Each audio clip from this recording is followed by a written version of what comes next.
Entonces, en ese orden de ideas, el día de hoy nos vamos a dedicar a este concepto, al concepto de economía y al concepto de economía política. Con respecto al tema de política económica, entonces nos vamos a preguntar el día de hoy, ¿qué es la economía, muchachos? Debemos saber qué es la economía para poder hablar de política económica. Lo primero que debemos saber de la economía es que la economía es una ciencia, pero una ciencia social, ¿correcto? Como es una ciencia social que se encarga de estudiar algunas cositas bastante interesantes, como por ejemplo, cómo se configura la extracción, la producción, el intercambio, la distribución, el consumo de bienes y servicios dentro de una sociedad. Pero no solamente estudia eso, la ciencia social, que es la economía, también se encarga de estudiar la forma en que la sociedad logra satisfacer tanto las necesidades humanas mediante recursos limitados disponibles en su entorno, pero también logra estudiar algo que es bastante interesante y es la forma en que las sociedades se organizan para responder a sus necesidades de existencia. En síntesis, podríamos decir tranquilamente que la economía es el conjunto de actividades que realizamos para producir, distribuir y consumir los bienes y servicios necesarios para vivir, para subsistir. En este orden de ideas, ¿qué es lo que podríamos nosotros analizar con el término de economía? O sea, con respecto a su relación entre producción y distribución, también su interacción con la sociedad y sobre todo cómo ha sido su comportamiento en el tiempo. Entonces vamos a iniciar con el tema de la producción y la distribución, ¿les parece? La producción de bienes y servicios al interior de la economía se logra a través de dos medios. Primero el mercado y segundo el Estado. Tanto el mercado como el Estado generan la oferta de bienes y servicios, ¿correcto? O sea, ambos generan una oferta de bienes y servicios. ¿Cuál es la diferencia? Resulta que hay una serie de bienes y servicios que dentro del mercado pues realmente no son rentables. El mercado no logra sacar algún tipo de beneficio en la prestación de bienes y servicios de determinada índole. Pero resulta que estos bienes y servicios sí son demandas sociales, sí son necesidades que emanan de la sociedad, por lo cual el Estado está en la obligación de garantizar la prestación de este tipo de bienes y servicios. A raíz de esta necesidad, pues el Estado tiene que generar también estrategias que le permita satisfacer estas necesidades. También tenemos que mencionar que a veces hay bienes y servicios que no presta el mercado, no porque no sean rentables para el mercado y no porque el mercado no quiera prestarlos, sino porque los estados a veces determinan que es estratégico a nivel social, a nivel económico, a nivel estatal, que el estado se reserve el derecho, se reserve el monopolio a prestar este tipo de bienes y servicios con el fin de garantizar una satisfacción social generalizada. Pero también, ¿qué vemos? Vemos una gran diferencia entre la prestación de bienes y servicios por parte del mercado y por parte del Estado. El mercado logra la prestación de bienes y servicios generando un precio directamente sobre estos bienes y servicios. En otras palabras, un precio que grava directamente el consumo, o sea, que va directamente hacia el consumo. En este orden de ideas, ¿qué es lo que busca el mercado? A través de establecer un precio específico en la prestación de bienes y servicios, el mercado logra generar ganancia y también logra generar dinero suficiente para reinvertir y poder producir bienes y servicios, ¿correcto? Pero ¿qué pasa con el Estado? El Estado, ¿de dónde logra financiar? ¿De dónde logra conseguir los recursos para generar la prestación de bienes y servicios? Bueno, el Estado tiene dos herramientas generales para poder prestar bienes y servicios. No son las únicas herramientas, no son los únicos medios, pero digamos que son medios que nos permiten comprender cómo funciona y que logran englobar la manera en que el Estado lo realiza. Son los famosos impuestos y también las otras actividades estatales. Con el tema de los impuestos, ¿qué es lo que busca? El Estado lo que busca es recaudar una serie de ingresos, recaudar dinero para poder llevar este dinero nuevamente, o sea, invertir este dinero nuevamente en la sociedad y expresar su acción estatal a través de la oferta de bienes y servicios. Pero también tenemos otro tipo de actividades estatales que le generan ingresos y que le permite realizar la prestación de bienes y servicios, como por ejemplo las famosas regalías. A través del dinero que logra conseguir el Estado, que logra generar el Estado, al permitir que un tercero, que un particular, que el mercado realice o genere una actividad específica que puede reservarse el Estado o que genera o que está vinculada con la riqueza de la nación, el Estado puede generar ingresos, puede generar dinero que le permite realizar la prestación de bienes y servicios. Pero el Estado tiene una gran diferencia. El Estado genera la prestación de bienes y servicios no para lograr ganancia, sino genera la prestación de bienes y servicios para generar satisfacción de necesidades sociales, en otras palabras, para crear valor público, para reinvertir en la sociedad y para reducir la brecha de necesidades básicas insatisfechas. En síntesis, ¿qué podríamos decir de la economía hasta este punto? Podríamos decir que el denominado término de economía no es ajeno a nuestra vida, no está alejado de nuestra cotidianidad, ya que interviene constantemente en el quehacer de la sociedad, pero no solamente eso, también logra reflejar las actividades y estrategias que son implementadas a nivel social para garantizar la producción y la distribución de bienes y servicios. La distribución y producción de bienes y servicios a través de qué? A través del mercado y a través del Estado. ¿Cómo interactúa la economía con nuestra vida?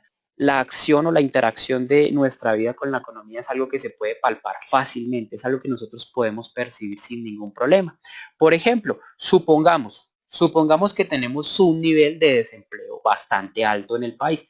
Resulta que esta suposición como tal, este escenario de desempleo bastante alto, se traduce inmediatamente en una premisa, que es la gran mayoría de personas no pueden ubicarse de forma productiva y remunerada en la sociedad. ¿Por qué? Porque no hay oferta de empleo. ¿Por qué? Porque no hay espacios dentro de la sociedad que permitan que las personas se puedan vincular y puedan actuar de manera remunerada dentro de la sociedad. Esto automáticamente genera un problema.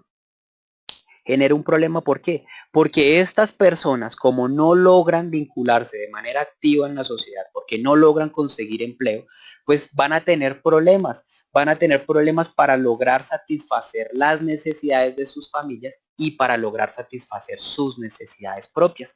Ustedes me preguntarán, bueno, pero ¿qué tipo de necesidades? Bueno, vamos con las más básicas: alimentación, salud, vestimenta, la escolaridad de los niños, vivienda, transporte, entre otra gama de necesidades, tanto familiares y personales, que reclaman ser satisfechas de manera inmediata. Por lo cual, prácticamente podríamos decir que todos los problemas que se generan en la economía son problemas que se traducen en problemas sociales que reflejan indirectamente la incapacidad del Estado para satisfacer necesidades sociales. En otras palabras, para responder a las necesidades que emanan directamente de la sociedad, las necesidades que tiene la población. Pero también podemos concluir algo bastante interesante, y es que los problemas de la economía, por lo tanto, como reflejan la incapacidad del Estado, también requieren de estrategias políticas viables por parte del Estado. ¿Para qué? Primero, para asegurar la producción y distribución de bienes y servicios de manera adecuada. Y segundo, también implica, o estas estrategias implican, la organización del trabajo humano por parte del Estado. En otras palabras, la organización del trabajo humano se configura en una sociedad y esta sociedad representa un orden, se constituye a través de un orden, y es este trabajo humano, esta organización del trabajo humano en una sociedad que logra materializar y transformar tanto los insumos que ustedes encuentran en la naturaleza como cualquier otro tipo de insumos, como por ejemplo algo intelectual. Y en este orden de ideas, estos materiales de la naturaleza y estos otros insumos, al ser transformados, se convierten en bienes útiles para la sociedad, cuyo valor de uso, de virtud, se mide a través del nivel de satisfacción de necesidades sociales. Ahora vamos a analizar el tema de la economía desde la perspectiva del tiempo. ¿Cómo ha ejercido el tiempo una influencia directa en la transformación de la economía o en lo que la economía percibe dentro de la sociedad? Bueno, ¿qué podemos indicar? Podemos indicar que el tiempo ha ejercido una transformación de los bienes que se consideran necesarios para nuestra subsistencia. No es lo mismo de hablar de bienes necesarios en la Edad Media, hablar de bienes necesarios para nuestra subsistencia en la actualidad, ¿correcto? Eso quiere decir que La economía ha tenido transformaciones y nuestras necesidades también se han transformado a raíz de nuestro desarrollo tecnológico, de nuestras condiciones sociales y de nuestras condiciones políticas, ¿correcto? Eso quiere decir que a través de la transformación que hemos realizado poco a poco de nuestro entorno, a través de esa construcción histórica que hemos desarrollado, también han existido unas repercusiones directas en lo que nosotros consideramos como necesario o vital para nuestra subsistencia. En este orden de ideas, ¿qué podríamos reflejar entonces? Podríamos reflejar que a través del tiempo se ha generado una transformación y que este tipo de transformaciones en lo que nosotros consideramos necesario para organizarnos ha generado un nuevo interés en la economía. Es lo que renueva constantemente el interés que tiene la economía en la sociedad. Pero este interés, ¿cómo lo podemos palpar nosotros? Vamos a ir al principio. Lo palpamos a través de un interés de la economía sobre el plan social. En otras palabras, las estrategias que emplea la sociedad para garantizar la subsistencia de la misma. Este tipo de plan, este tipo de estrategias, ¿cómo se traduce? Se traduce a través de técnicas productivas, actualización tecnológica y métodos de satisfacción. Ustedes dirán, bueno, ¿cómo así métodos de satisfacción? Y desde la perspectiva económica podríamos hablar de métodos pasivos y métodos activos. Ustedes me dirán, profe, pero me sigue confundiendo aún más. ¿Es lo que estoy pensando? Yo le digo, no, no es lo que se está pensando. Cuando hablamos de métodos de satisfacción, hablamos de métodos de satisfacción de orden pasivo que están orientados hacia el aprovechamiento del entorno. ¿Cómo así? Bueno, resulta que antiguamente cuando las sociedades comenzaron a formarse, cuando los seres humanos comenzaron a organizarse, existían métodos pasivos, como por ejemplo aprovechar el entorno a través de qué? A través de la recolección, ir simplemente por el bosque, recolectar vegetales, recolectar frutas necesarias para comer. También estaba la pesca artesanal, pesca, digamos, de un principio que no era tecnificada, sino simplemente era una pesca burda, y también se encontraba la caza. Eran mecanismos que desarrollaron los seres humanos para lograr satisfacer sus necesidades, o sea, para lograr encontrar los elementos suficientes que les permitiera garantizar su subsistencia. Resulta que en estos métodos pasivos también se configura una organización social, una lógica de nómadas. Esto quiere decir que los seres humanos dependen totalmente del entorno para aumentar los recursos disponibles. En este orden de ideas, los seres humanos llegan a un territorio, buscan, hacen recolección, pescan, cazan, y cuando los recursos en el territorio se agotan o cuando las condiciones ambientales o acaban los recursos disponibles, los seres humanos simplemente buscan migrar a otro lugar, o sea, se mueven, se trasladan del lugar en el que están para buscar nuevos recursos y para buscar satisfacer las necesidades que tienen con respecto a la subsistencia, ¿correcto? Entonces, aquí podríamos decir que es un método de satisfacción pasivo en el cual dependen única y exclusivamente de la oferta del entorno. Como les comentaba, también existe un método de satisfacción activo, ¿correcto? Este método de satisfacción activo es totalmente diferente porque está enfocado hacia el control de la producción, ¿correcto? O sea, ya no vamos a aprovecharnos únicamente del entorno, sino también vamos a controlar nuestro entorno para garantizar una producción. ¿Esto cómo se materializa? Se materializa a través de algunas mejoras en nuestra calidad y en nuestro desempeño como seres humanos. Como por ejemplo, ya no vamos a hablar simplemente de recolección, de ir al bosque y recolectar frutas, recolectar algunos vegetales que encontramos en el bosque, sino que ahora vamos a hablar de agricultura. ¿Eso qué quiere decir? Que los seres humanos ahora siembran sus propios alimentos, se encargan de cultivar sus propios alimentos, generan transformación de su entorno. También vamos a hablar de una mejora y es la famosa pesca tecnificada. Nosotros ahora ya no hablamos simplemente de pescar de manera artesanal, de intentar mirar a ver qué conseguimos en los ríos, en los mares, en los lagos, sino que ahora nos vamos a tecnificar. ¿Esto qué quiere decir? Vamos a emplear redes, vamos a emplear barcos, vamos a emplear trampas que vamos a dejar en determinados lugares dentro del mar, vamos a dejar en determinados lugares dentro de la laguna, dentro del río, con el fin de que, los animalitos, de que los peces lleguen directamente, caigan y queden atrapados y posteriormente simplemente recogemos este tipo de trampas. Y por último tenemos una gran mejoría, que es la mejoría de la ganadería, la cual se expresa tranquilamente a través de la crianza y el ordeño. ¿Por qué es importante la ganadería? Porque los seres humanos lograron modificar la ganadería para obtener un beneficio adicional, que lo podían evidenciar en la agricultura y también en el transporte, como por ejemplo ya utilizaban animales para arar el campo, utilizaban animales, o sea, domesticaron animales para lograr transportar sus mercancías y también para lograrse transportar a sí mismos de un lado a otro, ¿correcto? Entonces, este tipo de método de satisfacción de necesidades activo cambia totalmente la estructura de los seres humanos y los transforma en seres humanos sedentarios. Esto quiere decir que los seres humanos ya no les gusta trasladarse de un lugar a otro a menos de que sea necesario, sino que buscan radicarse en un solo lugar, estar en un solo lugar para poder desarrollar estas actividades.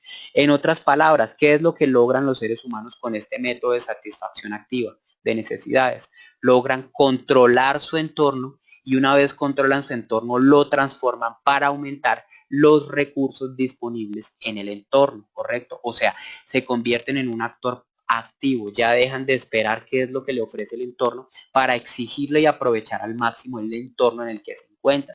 Entonces, retomando nuevamente nuestro punto de partida, hay otro interés de la economía cuando hay una transformación en el tiempo de los bienes que se consideran necesarios para nuestra subsistencia. Y es que la economía comienza a preguntarse, bueno, ya sabemos cómo nos vamos a organizar, pasamos de nómadas a sedentarios, tenemos métodos de satisfacción de necesidades activos. Ahora, ¿para qué lo hacemos? ¿Cuál es el sentido? Bueno, aquí es donde aparece el interés o la interrogante por la famosa productividad. ¿Qué es la productividad? La productividad en sí misma la podemos expresar como el número de bienes y servicios que son producidos en un tiempo determinado. En otras palabras, la productividad la podemos expresar tranquilamente a nivel social como en la capacidad que tiene la sociedad para generar bienes y servicios, o sea, capacidad de producción. También lo evidenciamos a través del nivel de consumo.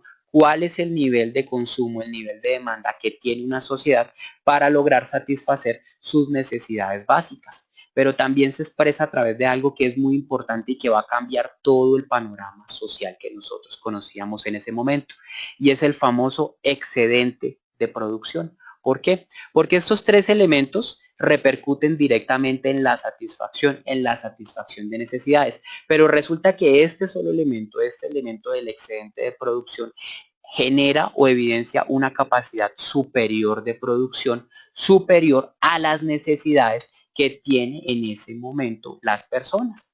Y a raíz de ese excedente de producción es que se genera algo que nosotros conocemos como el comercio, ¿correcto? A través del excedente de producción nacen nuevas alternativas para relacionarse con los seres humanos, como por ejemplo el comercio. Pero bueno, vamos a hablar del excedente de producción. El excedente de producción es bastante interesante para nuestro análisis y entendimiento de lo que es la economía política y lo que es la economía, porque el excedente de producción promueve de manera indirecta la organización. ¿Por qué? Porque ahora ya no solamente producimos lo que necesitamos, sino que ahora somos capaces de producir más de lo que necesitamos, por lo cual debemos organizarnos en sociedad. Promueve la aparición de la sociedad. Y a partir de la aparición de la sociedad, pues se logra desarrollar nuevas actividades y nuevas necesidades. En otras palabras, con la aparición de la sociedad nace el arte, la ciencia, la filosofía y nacen también algunos oficios bastante interesantes, como lo es el entretenimiento y el ocio. Ya las necesidades de los seres humanos se transforman. Ya no solamente necesitamos algunos bienes y servicios para subsistir, sino que ahora también necesitamos otro tipo de servicios, otro tipo de bienes que logren satisfacer nuevas necesidades. De igual manera, ¿qué logramos con la aparición de la sociedad? Muchachos, con la aparición de la sociedad ya no es necesario que todos los seres de una comunidad se organicen y dediquen su esfuerzo a la producción de bienes y servicios de necesidad básica o denominados como imprescindibles para vivir. ¿Por qué? Porque ya hay una capacidad suficiente para producir más de lo que nosotros necesitamos. A raíz de esa situación ya no es necesario que todos produzcan y se genera la necesidad de realizar nuevas actividades, como por ejemplo el arte, la ciencia, la filosofía y el entretenimiento. ¿correcto? Pero bueno, con el excedente de producción también encontramos algo que es bastante interesante, y es que al aparecer el excedente de producción comenzamos a hablar de riqueza. En otras palabras, nace el denominado término de riqueza. Y con este término de riqueza nace también algo que es bastante interesante analizar en sociedad, y es el famoso interés particular o el provecho personal, ¿correcto? Esto cambia el panorama de la organización de los seres humanos de manera radical. ¿Por qué? Porque primero destruye la idea de lo comunitario, de lo colectivo, de lo social. Ya no estamos hablando de que la tierra, de que todo lo que tenemos es colectivo, de que la naturaleza, de que es social, de que nadie es dueño de nada, sino que ahora aparece un nuevo paradigma. Esta idea de lo comunitario, de lo colectivo, de lo social, es reemplazada automáticamente por una idea radical, que es la propiedad. En otras palabras, nace una nueva idea, nace un paradigma que busca el poder, el dominio y la propiedad. En este punto, la humanidad ya no habla simplemente de lo social, sino que ahora hablamos de que las personas son dueñas. ¿Pero son dueñas de qué? Las personas comienzan a ser dueñas de la tierra, comienzan a ser dueñas de otras personas, aparecen los denominados esclavos, comienzan a ser dueñas de los animales y sobre todo esto, del famoso excedente de producción que se realiza. A su vez, con el nuevo paradigma, también nacen las famosas clases sociales, ¿correcto? Entonces, ¿qué tenemos por este lado? Que al momento de que las personas se convierten en dueñas de tierras, de personas, de animales y de excedentes, se genera un conflicto en la nueva organización. Se genera un conflicto entre las clases sociales, y estas clases sociales nacen a partir de este nuevo paradigma. Este nuevo paradigma genera unas clases sociales que según su ubicación pueden apropiarse del trabajo de otro, pueden apropiarse de la vida de otra persona. En este orden de ideas se genera un conflicto que está enlazado directamente con algo que nosotros podríamos resumir de manera burda, como sería señores versus siervos, amos versus esclavos, capitalistas versus obreros. Profe, o sea que ese es el tránsito que se da entre los estamentos sociales y, y las clases sociales. Correcto, perfecto, sí señor. Estamos tratando de analizar cuál ha sido la evolución y cuál ha sido el papel que ha jugado la economía poco a poco en el mismo desarrollo social de los seres humanos. ¿Por qué? Porque cuando nosotros como administradores públicos logramos comprender esto, este tipo de evolución y esta relación directa entre la sociedad y la economía, nosotros logramos comprender tranquilamente cuál es el papel que juega la política económica en la sociedad. Y a raíz de esa comprensión es que nosotros ya podemos hablar de política económica, podemos analizar cuál es la incidencia de la política económica en la sociedad, y podemos vincular lo que es la economía directamente con nuestro campo de estudio, que es la administración pública. Pero muy bien, Cristian. Entonces, continuamos. Resulta que hasta este punto estamos hablando de un conflicto que se genera en las famosas clases sociales, ¿correcto? Un conflicto que podríamos resumir tranquilamente entre señores y siervos, amos y esclavos, capitalistas, obreros. De una manera burda, de una manera bastante simple, ¿no? Porque podríamos filosofar sobre este tema de una manera más profunda, incluyendo razas, culturas y demás, pero bueno, lo vamos a resumir de esta manera sencilla para no confundirnos. ¿Qué es lo que sucede? En este conflicto que se genera, pues hay unas posiciones. Primero tenemos el famoso grupo dominante. ¿Qué es lo que busca el grupo dominante? Reproducir las condiciones de vida del momento. En otras palabras, garantizar el famoso statu quo. ¿Por qué? Porque si garantizan el statu quo, nada va a cambiar y van a seguir dominando por encima de las demás clases sociales. Y por otro lado, ¿qué tenemos? La contraposición. Tenemos el interés del dominado. ¿Cuál es el interés del dominado? Cambiar, ¿correcto? Lo que busca el dominado es, primero, reducir el nivel de explotación. Segundo, promover nuevas condiciones de vida. Y tercero, adquirir derechos que le permita cambiar las condiciones sociales que se generan en su entorno. En este punto y comprendiendo esta situación, podríamos decir tranquilamente que la economía refleja la organización social, pero no solamente refleja la organización social, sino refleja la relación de la sociedad con la naturaleza, con el entorno y sobre todo con los otros seres humanos, con las otras culturas, con los otros territorios. Y de igual manera la economía refleja la organización social, pero no es importante solamente por eso, sino que también a través de la economía logramos reflejar el desarrollo propio de la sociedad, ¿correcto? En este orden de ideas, este desarrollo propio plantea nuevos retos de análisis en los cuales la economía va a intervenir, como por ejemplo, muchachos, cómo distribuir la riqueza en la sociedad. Segundo, cómo reducir la brecha social entre ricos y pobres, o mejor aún, cómo reducir las diferencias entre las clases sociales. Y tercero, y no menos importante, cómo garantizar el acceso de todos a la satisfacción de sus necesidades, que es algo que nos ocupa a nosotros directamente desde la administración pública. ¿Cómo hacemos para que todas las personas logren satisfacer sus necesidades dentro de la sociedad?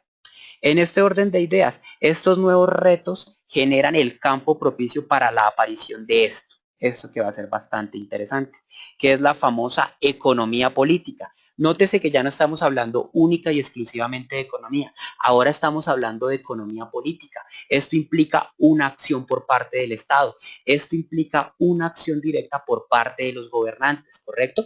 La economía se encarga de estudiar la sociedad, es una ciencia social, pero la política materializa el actuar del Estado, la manera en que el Estado va a intervenir. En este orden de ideas, ¿qué es lo que estamos hablando? De un análisis que se realiza desde la economía y que sustenta el actuar del Estado, ¿correcto? ¿Por qué? Porque la economía ya analizó, la economía ya refleja cómo se realiza la organización social, cuál es la relación de la sociedad con su naturaleza, con el entorno y cómo es la relación entre los seres humanos. Y a raíz de esto genera estrategias que se materializan en política, que a su vez son el actuar del Estado y que buscan responder a esto, a cómo distribuir la riqueza y demás, y que a su vez también busca analizar cómo ocurren los hechos en una sociedad de manera determinada y posteriormente establecer las políticas que consideramos adecuadas para generar ¿qué? Para generar la famosa prosperidad social. Profe, básicamente haciendo el análisis que prácticamente nos hizo el gran resumen del cambio social que se dio a raíz de las necesidades de los seres humanos, de nuestras propias necesidades. Entonces vamos que las necesidades nos obligan a cambiar y de ahí es de donde nace pues el desarrollo económico. Ok, muy bien, Elizabeth. Entonces sí fui claro. Me alegra mucho. Sí, profe, gracias. No, pues, profe, me acabo de enamorar de la economía. Nunca la había visto desde ese punto de vista y es muy interesante. Qué bueno, imagínate, y eso que no es mi carrera. Bueno, Claudia, entonces me alegra mucho. Bueno, queridos estudiantes, les agradezco muchísimo su participación el día de hoy. Sé que conectarse el día viernes, un día tan hermoso para salir, para disfrutar, pues es bastante duro, muchachos.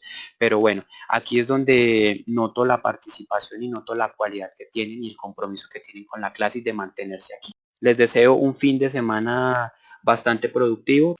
Muchas gracias, profe. Feliz Gracias, noche, profe. bendiciones. Gracias, profe. Buenas noches. Bueno, Descanse. feliz fin de Feliz fin de semana. semana. Chao.